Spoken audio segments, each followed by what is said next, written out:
So, I want to discuss a benefit to this market we're in right now where sealed product is scarce, prices are high. It may seem like just on paper there's no way that this is beneficial for anybody, but it is. And it's beneficial for people like me and you who hoard sealed product, who invest into sealed product. It's a seller's market. And especially, selling in person, like to card stores, which I want to talk about here, in this market, it is so great because you could sell to card stores that previously maybe only gave you 60% cash of market price, maybe 50% because I know some places do that. Now things have changed because stores can't just go to their distributor and buy mass amounts of sealed product. They can't. And if they can buy any sealed product, it's usually marked up more than they would usually buy. It's over wholesale pricing. So therefore, if you're a person like me or like you that has sealed product, you can offload to your card stores at higher percentages than they probably used to pay back then when the market wasn't like this, when product wasn't scarce. And I already had stores though back then that were paying 70 to 80% cash of market price, which is really good. But now places are paying. I have this one place that pays pretty much 80% or sometimes a little bit more for sealed product, which is great because when you compare it to eBay, for example, the eBay fees are 13.25%. That's including like taxes, shipping costs, and then you have to pay for shipping. If you're able to get 80% of market price selling in person, you could also do private deals. But if you're selling to a card store, that's even easier because you could just sell all to just one place. You don't have to drive around, meet up with a bunch of people. To me, it's worth it. And I've always said this to you guys. I get people want to sell on eBay to get full market value and stuff. But when you take in all the factors with selling on eBay, the 13.25%, you have to ship, you have to drive to the post office, possibilities and that risk factor of things, in the mail, something going wrong. Obviously, it's a small percentage, but all that stuff into account to make a few more percent. Because if you were to just go and sell to a card store, sell in person, and be able to sell at 80% or more, to me, that small difference isn't worth it to sell on eBay. It's more of a hassle, depending on what type of products you have. If you have collection boxes, shipping that stuff, your margins are going to be worse. Selling to a card store is super beneficial. In a market like these, you can sell stuff at high percentages, and honestly, sometimes it's way better than actually just selling on eBay. Because I bought some products that I would not really buy if I could only sell online. But now, knowing this market, I have bought a lot of products in large quantities that I usually wouldn't buy because I know I can sell to these card stores. And yeah, it's just a really big benefit, I guess, on my end, being a hoarder investor, is that, places right now are paying very good of market price for these sealed products, especially these really scarce ones or really expensive products. It's really good right now. And also by selling to your local card store, you can build some sort of relationship maybe in the future or whatever. Maybe if they have some sort of, I don't know, maybe when this market does cool down and stuff, maybe they can work out some deals with you. I just think it's really good right now, for investors or for people who have had sealed product and have bought it, obviously before this whole market started to go crazy. You can sell in person very easily right now, and that is one thing that I've really been doing, and I've been taking advantages. I've sold a good amount of sealed product, and obviously bought some other things, and it's just really good. I guess that feeling or knowing that I can sell basically anything at that percentage, basically at any time, and that's good for me, I guess, in a way that I don't really have to worry about issues with selling. Like, okay, let's say I want to sell something, buy something else. It's not really an issue because I know I can pretty much immediately sell stuff for that percentage. But now I want to read this post. It basically sums up what I'm trying to say here, with just basically now is a really good time to sell, especially in person to card stores. You sort of have the advantage and they're paying very good. So the title of this is Exit Plan for Sealed Product. A lot of people post here asking for the best way to offload product when you're ready to cash out of the hobby or if a quick liquidation is needed. Buying is easy and quick, but selling is another animal for most. Your local card shop is probably pulling out all of the stops to have sealed product on their shelves right now, which is sort of true. And not just the modern sets that their distributors are probably not giving them preferential treatment on.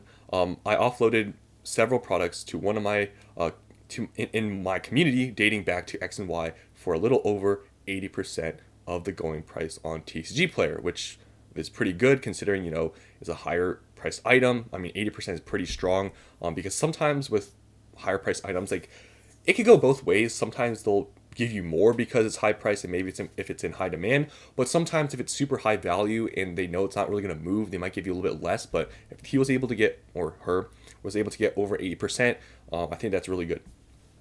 Was that 20% hit not worth dealing with several individual sellers haggling additional fees? If selling on a platform, the hassle of shipping, the risk of buyers trying to scam and dispute sales, and at the same time helping support a local business, absolutely. I may even offload some holos. They pay around 70% of TCG Player to further support them and free up some clutter. So this is exactly my point. Like, if you're able to get 80%, eBay fees are already 13.25%, and that's including taxes and shipping costs if you didn't know, that 13.25%.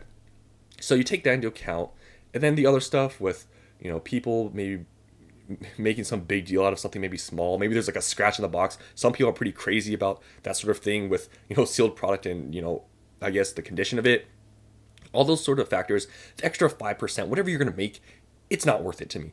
And when you can offload like thousands of dollars at once, it makes it even more just not being worth it. I'm not going to sell a couple $100 here and there, have to ship out like 20 different items when I can go to a singular place, cash out in one day. So that's just my opinion on it, and this person agrees. Did it sting when I saw the marked up price 30 to 40% over TCG Player on their shelves? Not really. Now, I want to comment on this. I don't know, about your guys's, local card stores, but mine are pretty fair. Like, all the card stores around me charge TCG Player market price for all their products.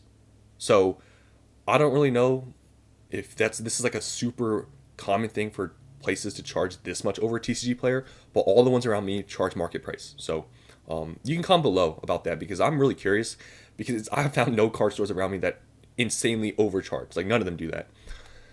They have the convenience factor going for them of a brick and mortar store location, where the product is constantly on display. There are people out there who will do a double take, seeing a Celebrations UPC in person, and someone will likely impulse buy it for immediate gratification of ripping or adding to their collection. Kids, the future of the franchise, seeing stock shelves will be less disheartened over the current shortage, and that might keep them in the hobby longer as well. So, I feel like charging 30 to 40% over TCG Player is kind of crazy. Like, I don't think that's really that great, especially for a business. I feel like especially now, people are already complaining about market prices for new products.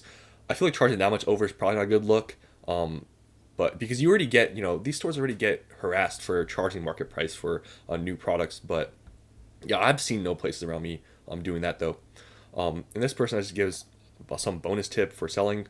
Mix in your low demand product with high demand for added leverage. Now, I will say there's basically almost no low demand product.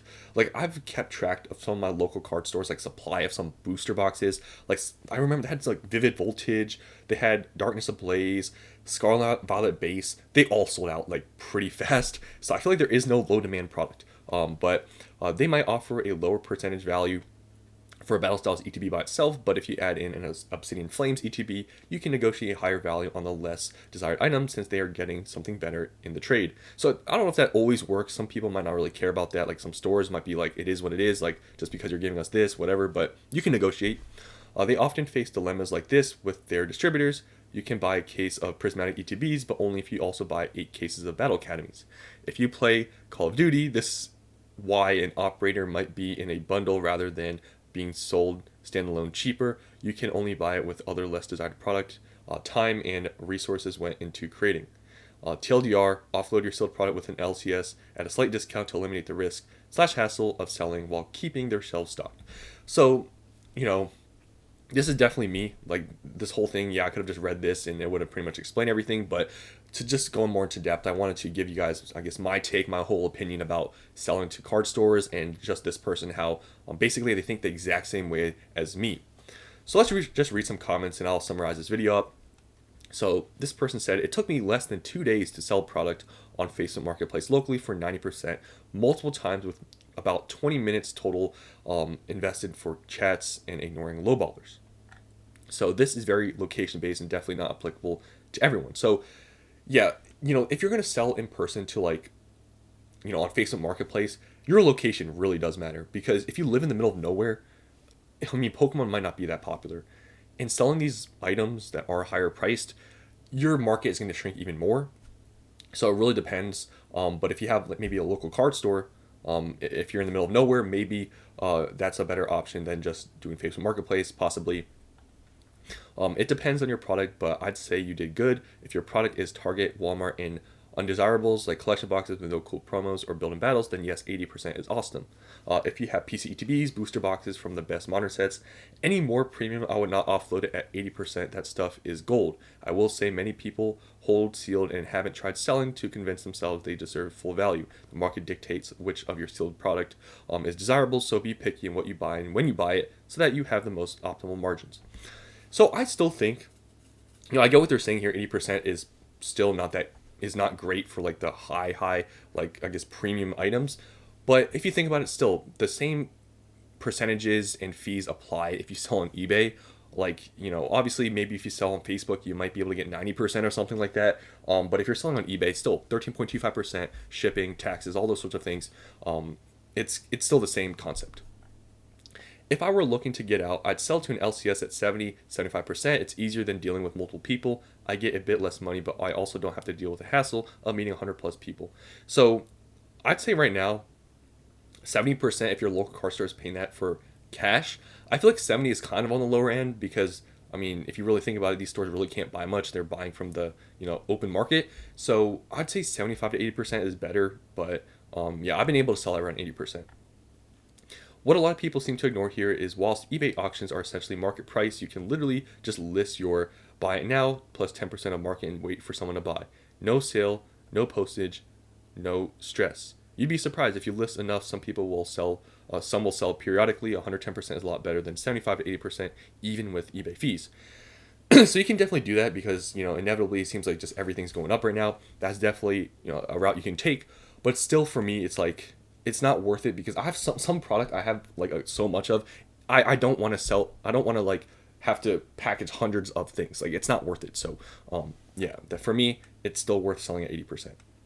So I think that pretty much is just the end. I think I explained enough and pretty much got to my point here, that I'm trying to make, that the benefit of this market right now is selling to card stores that you can get, or at least around me, like 70-80%. But I have this one store that consistently gives me 80% of market price for sealed product, and I can offload thousands of dollars at one time. Like, I've probably sold to the store, I don't know, maybe like 5 times now, and every single time it's been in the thousands. It's really easy, never any problems, and I just, it's easy to keep the ball rolling with selling some sealed product, taking profits, buying the next thing, and yeah, it's just really good right now.